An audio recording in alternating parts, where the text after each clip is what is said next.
హనుమత్ జయంతి సందర్భంగా హనుమత్ ద్వాదశ నామాన్ని.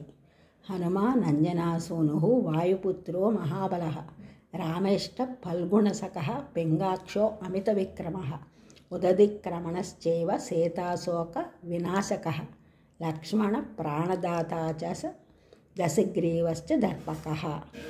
హనుమంతుడు అంజనాదేవి సుతుడు, వాయుదేవుని పుత్రుడు,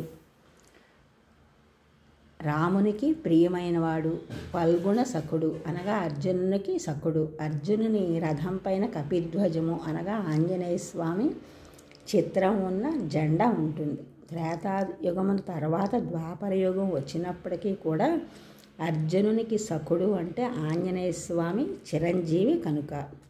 సముద్రమును లంఘించినవాడు, సీతమ్మ వారి జాడ కనుగొని రాముని యొక్క క్షేమ సమాచారములు తెలిపి ఆవిడికి ప్రియవచనములతో సీతమ్మ శోకమును వినాశము కలిగించినవాడు.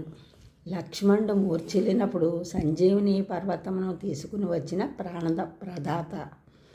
రావణుని అహంకారమును అణిచినవాడు. దశగ్రీవశ్చ దర్పక. యాతాని ద్వాదశనామాని కపీంద్రశ్చ మహాత్మనః స్వాపకాలే పఠేన్నిత్యం యాత్రాకాలే విశేషతః తస్య మృత్యుభయం నాస్తి సర్వత్ర విజయీ భవేత్. ఈ ఛానల్ చూస్తున్న వారందరూ కూడా సబ్స్క్రైబ్ చేయండి, షేర్ చేయండి, లైక్ చేయండి, కామెంట్ చేయండి. సబ్స్క్రైబ్ చేసిన వారందరూ కూడా కృతజ్ఞతలు, షేర్ చేసిన వారు, లైక్ చేసిన వారు, కామెంట్ చేసిన వారందరికీ కూడా ధన్యవాదములు.